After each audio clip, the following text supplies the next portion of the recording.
네, 이슈포커스 시간입니다. 오늘은 카톨릭대학교 경제학과 양준석 교수 나오셨습니다. 어서 오십시오. 안녕하세요. 안녕하십니까. 자, 이제 대통령 선거가 마무리되는데 어제 새벽에 몇 시까지 보셨습니까?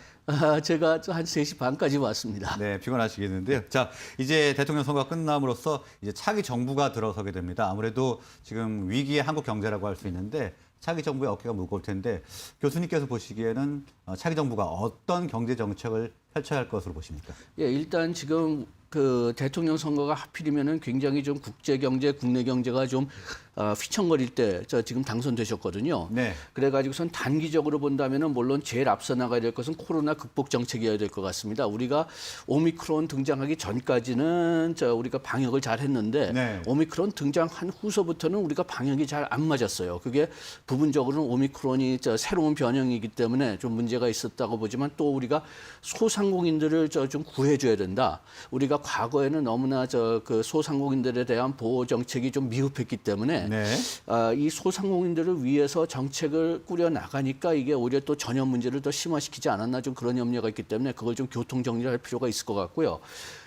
코로나가 어느 정도 조절돼야지 내수가 회복되니까요. 네. 그다음에 두 번째는 그 인플레이션 대응해야 되는데 뭐 요거 주 역할은 물론 한국은행에 있을 테지만은 그래도 정부도 거기에 좀 최소한도 문제는 악화시키지 말아야 되겠죠. 네. 그다음에 세 번째는 이거는 뭐 어느 정도 지금 현 정부도 하고 있지만은 고유가 대응에 대해서 원자재, 중간재 병목 현상에 의한 부족 상태에 대해서 대책을 마련해야 될 거고 그다음에 지금 네 번째로는 지금 윤 당선인은 지금 자기는 만약 이제 코로나 대규모 지원을 해준다고 했지만은 또 기존 예산을 좀 봐가지고선 그쪽에서 돈을 추가할 수 있으면 그쪽에서 돈을 추가하겠다 그렇게 얘기했으니까 기존 예산을 좀 빨리 보셔야 될 것 같고요. 네. 어디서 잘라야 될 거냐 그걸 좀 보셔야 될 것 같고 그 다음에 다섯 번째는 뭐 이제 스태그플레이션에 대한 대응을 지금 좀 준비를 해봐야겠는데 여기다 제가 또 하나를 더 한다면은 네. 요거는 아직까지는 뭐 이렇게 된다보다는 좀 가능성에 대비해야 되는 건데 지금 러시아가 상당히 좀 러시아 경제가 휘청거리고 있습니다. 러시아 경제가 그렇게 휘청거리면 뭐 물론 우리 수출업체는 뭐 물론 직격탄을 맞을 거지만은 그 자체 그런 직접적인 효과는 아주 그렇게 크진 않지만은 지금 러시아가 잘못하면 디폴트 갈 수가 있어요. 네, 그런 얘기가 나오더라고요. 예. 뭐 16일 정도의 좀 위기가 온다. 예, 지금 러시아가 중앙은행의 자산을 지금 다 동결됐기 때문에 지금 네. 우리나라 그 분들이 이해하기 쉽게 얘기한다면 외환 보유액이 충분히 있었다가 지금은 없는 상태가 됐습니다. 왜 그런 겁니까? 중앙은행의 그 자산을 동결시켰거든요. 우리가 흔히 중앙은행에 있는 외환 보유액은 뭐 그 나라의 어느 창고에 박혀 있다 뭐 이렇게 얘기하는데 따져 보면은 우리나라 창고에 있는 게 아니라 여러 나라 창고에 분산돼 있습니다. 우리나라 경우에 예를 들면은 우리나라의 외환 보유액이 뭐 얼마가 있다가 하더라도 우리나라에 있는 것이 아니라 예. 다른 나라에 다른 퍼져 나라에다 있다 지금 이런 분산돼 말씀이시죠? 있거든요. 물론 그게 우리나라 자산이긴 하지만은 네. 여기 이 부분은 미국 중앙은행 가 있고 뭐 유럽 중앙은행 가 있고 그런데 영위는 이제 우리나라지만. 예. 네네. 그런데 이것을 그 서양 정부들, 미국하고 유럽 정부들이 동결시켰어요. 그렇게 되니까 그 외환 보유액 중에서 60%를 지금 못 쓰게 된 상태입니다. 네. 그렇게 되니까 처음에는 러시아가 충분한 외환 보유액이 있을 것 같았는데 지금은 없는 상태니까 달러가 부족해가지고선 러시아 국내에 있는 기업들은 다 정부에 또는 러시아 중앙은행에 달러를 팔아라. 그리고 지금 달러를 뺄 때는 뭐 지금 또 강화됐을지 모르겠지만 최소한도 지난주까지는 $10,000밖에는 더 못 빼게 한다. 네. 이런 식으로 그 달러 거래를 지금 얼린 상태거든요. 그런데 이제 16일 되면은 이제 국채를 내야 될 그런 시기가 오고 지금 민간 기업들은 이미 달러가 없어가지고선 달러로 갚아야 될 돈을 뭐 루블로 받게 해라. 그런데 그렇게 되면은 그 다른 나라들의 수출업자들은 상당히 큰 타격을 받게 되죠. 루블이 지금 한 30% 가치가 떨어졌으니까요. 네, 그렇겠네요. 예, 그렇게 되지만 하여튼 지금 만약 그 러시아 정부가 빌린 돈에 대한 이자하고 원금을 갚지 못하게 된다면은 그러면 디폴트 상태로 들어가는 거고, 요게 좀 상황이 좀 더 악화된다면은 요게 외환 위기 갈 거라는 얘기는 아니지만은 외환 위기 갈 수가 있습니다. 네. 그렇게 된다면은 아무래도 그 국제 경제에는 좀 혼란기가 올 거니까 여기에 대해서도 좀 준비를 해놔야 되지 않을까. 아마 그 기획재정부에서는 여기에 대해서 어떤 대책을 세우고 있겠지만은 그렇지만은 이 선거 때문에 좀 이런 게 좀 그 충분히 좀 관심을 받지 않고 있지 않느냐 좀 그런 염려가 좀 있기 때문에 단기적으로는 이것도 좀 관찰하셔야 될 것 같고요. 네. 그 다음에 장기적으로는 가장 우리나라가 다음 한 5년 동안 전체적으로 본다면 가장 중요한 과제는 우리나라의 성장률을 높이기 위한 생산성 향상 정책이죠. 여기서 뭐 법 검토도 해야 되겠고 뭐 규제 개혁이 많이 얘기가 나오는데 요걸 당선인이 한다고 했으니까 요걸 어떻게 할 거냐. 요거를 좀 확실히 계획을 세우셔야 되겠고 그 다음에 내수 활성화 방안을 검토해야 되겠지만은 이 내수 활성화를 하기 위해서는 처음에는 코로나를 먼저 극복을 해야 되니까 단기적으로는 코로나에 좀 더 신경을 써야 될 것 같고요. 그 다음에 세 번째는 재정 적자에 대해서 어떤 대비를 할 거냐. 우리나라가 지금 어떤 분이 대통령으로 당선됐다고 해도 지금 우리 재정 적자는 늘 수밖에 없는 구조가 돼 있으니까 네. 그러면은 이것을 어떻게 제한시키느냐.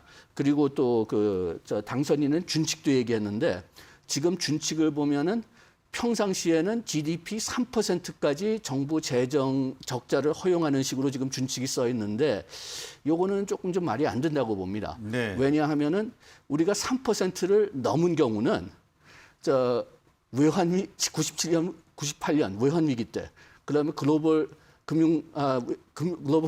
금융위기 때, 네, 글로벌 금융위기 때요. 그리고 코로나 때, 요거밖에 더 없어요. 네. 그렇게 된다면 이게 상당히 그냥 아주 그냥 심한 재정 적자도 허용해 주는 준칙이거든요.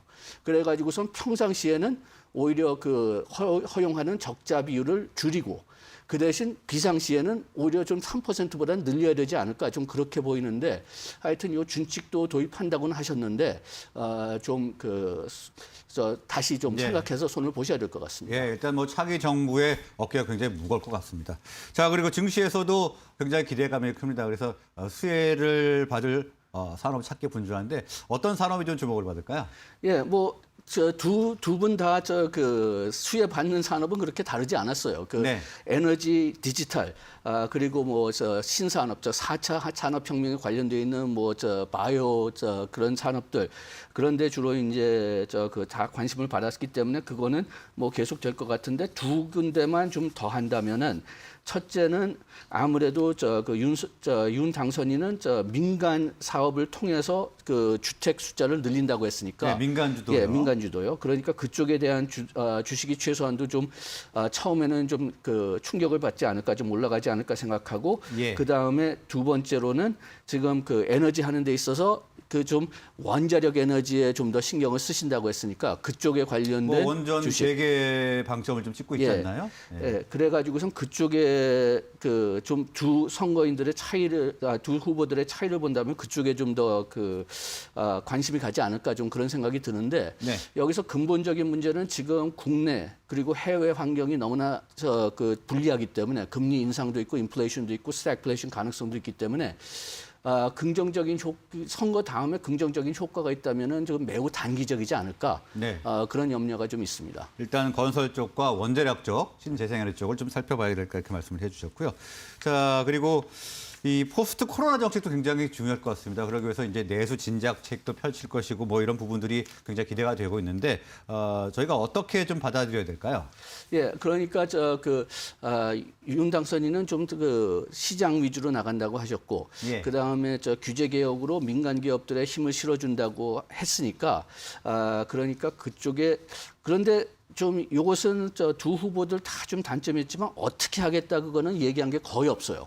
네. 그래가지고선 저기까지 가겠다 목표는 제시했지만 여기서부터 저기까지 어떻게 가겠느냐는 거의 말을 안 하셨거든요. 네, 방법론은 이야기 그렇죠. 안 했군요. 예, 그래가지고선 거기에 대한 구체적인 계획을 이제 인수위원회에서 만들어야 될 텐데, 그게 구체적으로 나올 때까지는 또 우리도 역시 그걸 구체적으로 분석하기는 좀 어려울 것 같습니다만, 네네.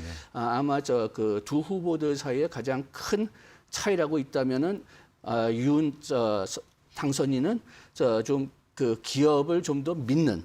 그러니까 뭐든지 그냥 끝까지 그냥 아주 자세한 것까지 관리하려고 하는 규제 같은 것을 좀 피하려는 그런 신호를 좀 보낸 것 같은데 그렇다면 좀 그걸 계속 좀 관찰해야 되겠고 그 다음에 지금 그 과거 정권에 제가 개인적으로 굉장히 실망한 부분은 그 정부에서 재정 지출을 해가지고선 기업들 뭐 일자리를 만들어주든지 뭐 어떤 그 리서치 프로젝트 그 연구 작업을 그 돈으로 그 지원하든지 그렇게 했는데 네. 이게 어떤 면에서는 필요가 없습니다.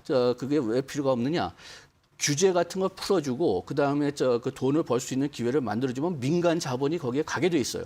네. 그런데 여기서 돈을 많이 뿜어준 이유 중에 하나가 민간 자본이 가서 거기서 이득을 보지 못하니까 그러니까 민간 자본이 안 간 거니까 돈을 풀어주는 것보다는 규제나 법을 풀어주는 게 장기적으로 봤을 땐 가장 중요한 과제가 아닌가 생각됩니다. 예, 윤 당선자는 아직 정확한 반복론은 제시를 하지 않았지만 과거와 정부와는 좀 다르게 규제를 풀면서 기업의 자율에 맡길 것으로 예상된다. 이렇게 말씀을 정리해 보도록 하겠습니다. 오늘은 시간 관계에서 여기서 마무리하겠습니다. 고맙습니다. 고맙습니다.